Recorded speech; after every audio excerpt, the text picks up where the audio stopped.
Now there comes a time where a player absolutely goes on an incredible, dominant run of form. This is what I like to call a generational run of form. A time in a player's career where they were virtually unstoppable. No one could stop this guy. They were getting marked from the start to the finish, and still they were impacting games. So in this video we are back talking about more generational runs in football. And first off, we have to talk about a bit of a madman. A guy that drinks an entire can of Red Bull before he steps out onto the pitch.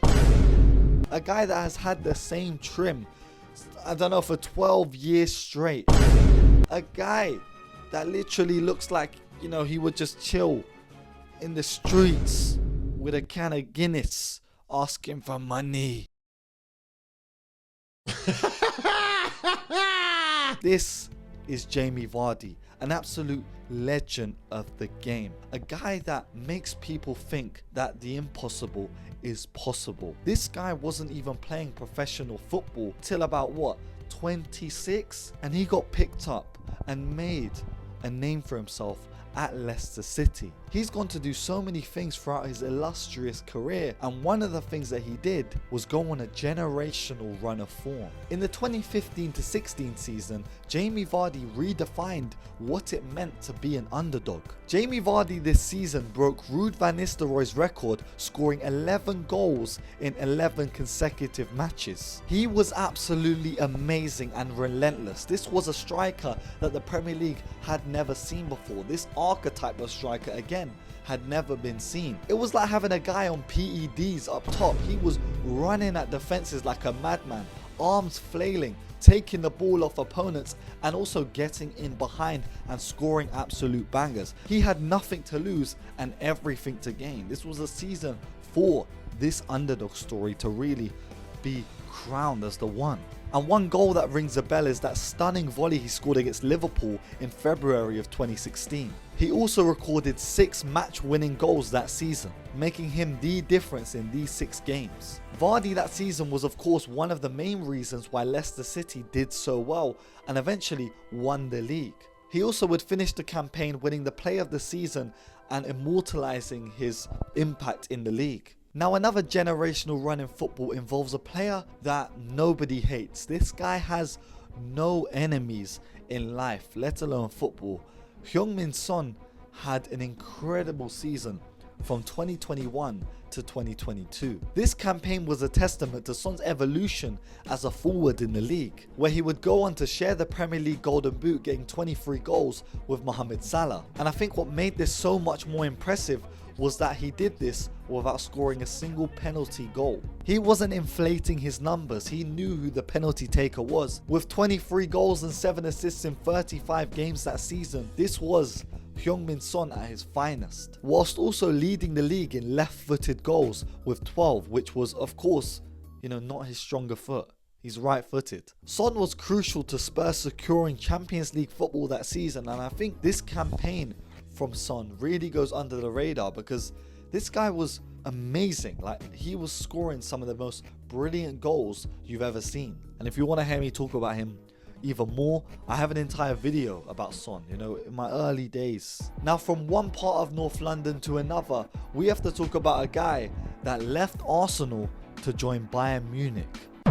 Well, you know, there was a couple transfers in between, I think, but Serge Gnabry, yeah. In the 2019/2020 season, Gnabry was the big game performer in world football. This was a masterclass in consistency and flair for Bayern Munich, with his contributions in the Champions League that season being particularly outstanding. The likes of his 4 goals against Tottenham and a brilliant brace against Lyon. And that game against Lyon in the semi-final, again, this guy was unplayable. I was sitting there watching thinking, why?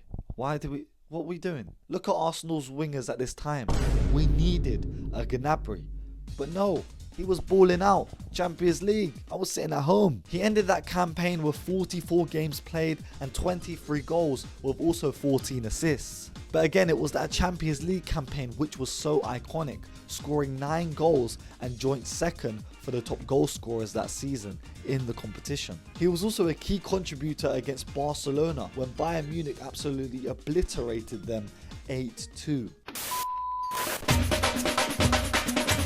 Now let's go a few more years back and talk about the impact of Yaya Toure in the 2013/14 season. This was midfield dominance being redefined. He was the central point in this midfield brilliance that actually carried Manchester City forward that season. Operating as a box-to-box midfielder, this guy could do it all. You know, he was playing like a 5'8" Portuguese brother, being able to just go chopping people in and out, you know, play it through the cones, play it through players like he was playing with cones. But he could also maraud up the pitch, finish chances where the ball was just crossed into him and he was finishing first time. He could also finish with free kicks. He could also finish with long shots. This guy that season demonstrated all capabilities of a midfielder. You know, he was like putting all the best midfielders of a generation into one pot, putting the seasonings in, put the pot on, let that simmer for 1.2 hours, come back to it, and you take out the pot and it's Yaya Toure. Playing 35 games and getting 20 goals as a box-to-box midfielder. And he also got 9 assists too, with a 90% pass completion rate throughout the entire season. The peak of Yaya Toure can never be topped when it comes to midfielders. Name a midfielder in football that had a season that was this impactful. Just one season. Now, from an iconic Premier League campaign to one of, you know, again, the clutch performers in the Champions League. One of the best, if not the best ever Champions League player. In the 2016/17 season, Cristiano Ronaldo in the Champions League was absolutely phenomenal, scoring 10 goals in the knockout stages alone. This season was a hallmark of clutch performances from Cristiano, including a hat-trick against Bayern Munich, which was again such a dominant display, and also against Atletico Madrid, a team that he would haunt throughout his entire career. He played 13 games and scored 12 goals, 10 of them being in the knockout stages of the competition. This guy said, you know what, boys, go and have your fun in the group stages, yeah? I'm gonna wake up from my nap when I'm ready. Knockout stages came and Cristiano came to town with that trim, yeah? With that trim.